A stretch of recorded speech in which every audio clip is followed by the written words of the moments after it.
What's up guys, this is Gidas FIFA and welcome to another episode of the Fantasy Premier League, and I'm really delighted to make this episode because last game week we got the highest score on the season, and that was 86 points with an average of 51, so we got 35 points over average, which is absolutely amazing. I was very happy with my decisions and with the fact that our transfers and our policy, basically our approach to this team is making it better and better every game week. So maybe let's keep that momentum going. How about that? Smash the like button if you want me to do that. That would be really appreciated. So let's go through my points. Sorry for the parrots, by the way, they are awfully loud today. 42 points for our captain Romelu Lukaku, scoring 4 goals, getting 3 points bonus, absolutely awesome. 13 points for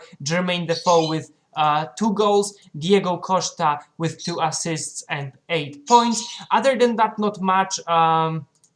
McAuley with 7 points for his clean sheet, and David De Gea the same case. Coleman with an assist, and that means 4 points for him.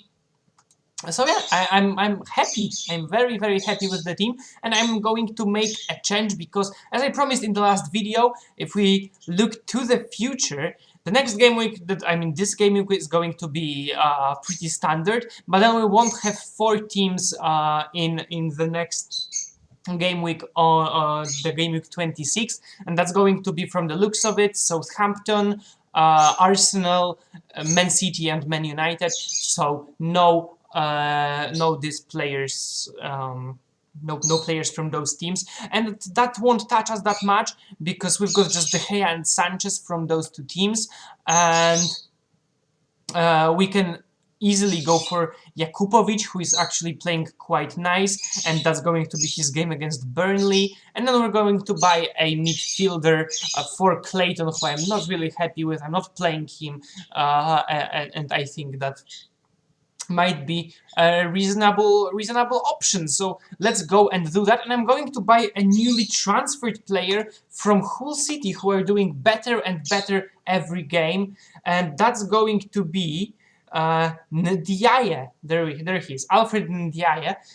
He scored a goal on his debut, which was quite nice. It was the game against Liverpool, and what the hell? He used to play in the Premier League. I didn't even know that. In 2012, 2013. I would have to check it out. But I feel that with Hull's form increasing, I feel he will be the player who, worst case scenario will be sitting on the bench, best case scenario might sneak into the first team. So we're going to be replacing Clayton with Ndiaye, and here he is in that team.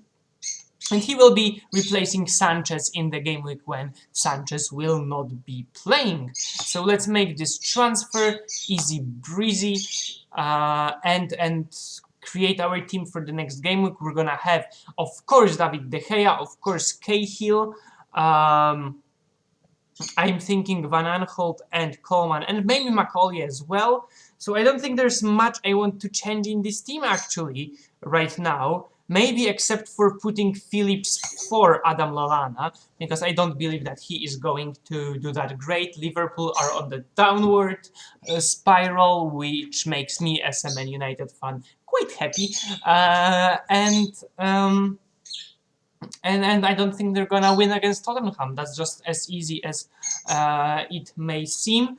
And then I'm going to keep Lukaku as a captain because, maybe he's got some momentum right now after scoring 4 goals, and that might be the right approach. If not, what can you do? But if so, then it might be a good option.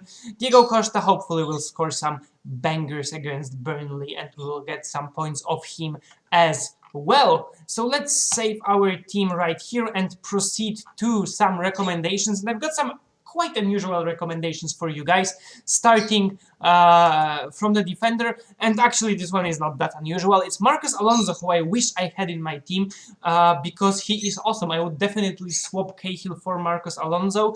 He is very good attacking-wise. He scored 3 goals in his last 4 games, which is awesome for a defender. Also 2 clean sheets in those games, which makes him a very good player, and people know it. 13% of people have him. He's quite expensive. 6.7 for a defender is quite a lot when you can have Cahill for $500,000 cheaper. But I would like this guy in my team, and if you've got the money, I encourage you to purchase him. In midfield, we've got Gylfi Sigurdsson, a almost a legend in the Prem already. He's been playing in Swansea for a couple of seasons, since 2011-2012, as you can see. And recently he's been absolutely magnificent. In his last 3 games, 3 goals.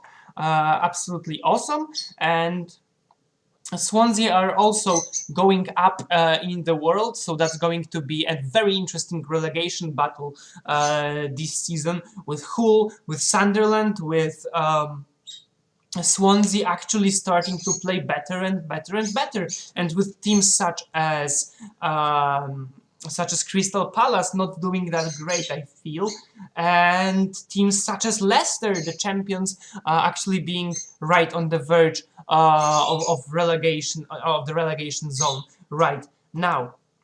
So Gylfi Sigurdsson, he is not that expensive for a good midfielder. 7.4 is quite a decent price. I would rather have him than Lallana, honestly, and that might be a move, a good move for us. If we take a look at his games, he's got a tough game against Leicester, maybe Chelsea, but in a few easier games, definitely important for the relegation battle as promised. So he might be a very good pull, and 9.4% of you have him. And then at striker, we've got someone who I would recommend, but only if you have big diversity in your team and you can swap in and out some players, because that's going to be a Man City player, Gabriel Jesus, freshly transferred. He's becoming a bit of a sensation, isn't he?